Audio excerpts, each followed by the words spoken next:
Iris Bell killed Arthur Vale, and the thing that gives her away is not that she was seen near a cup in a busy hall. Nearly everyone was near cups. Marion Hales had a public reason to dread the morning, a bag full of overdue papers, and the kind of frightened bookkeeping that can make any death look convenient. Vale had digestive powders in his coat, complained of stomach trouble, ate a doubtful supper, went home pale, and refused help. Those facts were true, and they still support the public story better than decent people would like to admit. But they do not answer the one question that matters. Through whose ordinary hands did Vale's tea pass when it could still be altered without remark? Before supper had properly settled, Vale had already made the coming check felt. His satchel was open. The list was visible. Marion reacted most openly. That was why suspicion gathered around her so easily. Iris reacted in the other way, the more dangerous one, by doing what she always did, keeping the room moving, seeing who needed carrying, what needed smoothing, and where embarrassment was about to bloom.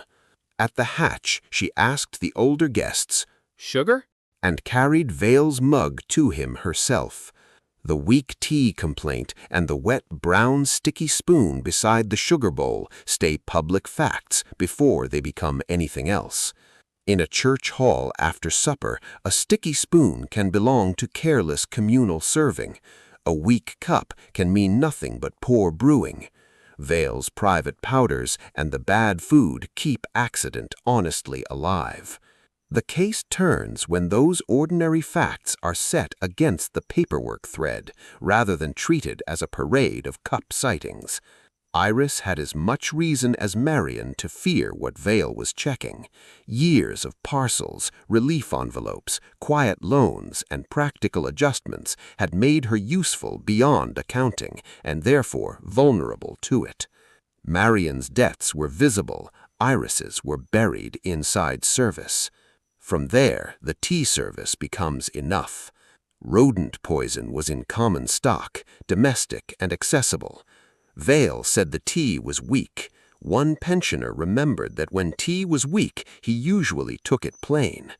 Yet the sugar spoon was left wet and sticky beside the bowl.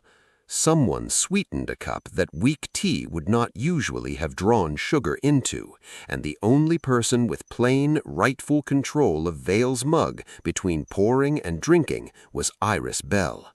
Ruth Palmer's clearer memory fixes the rest.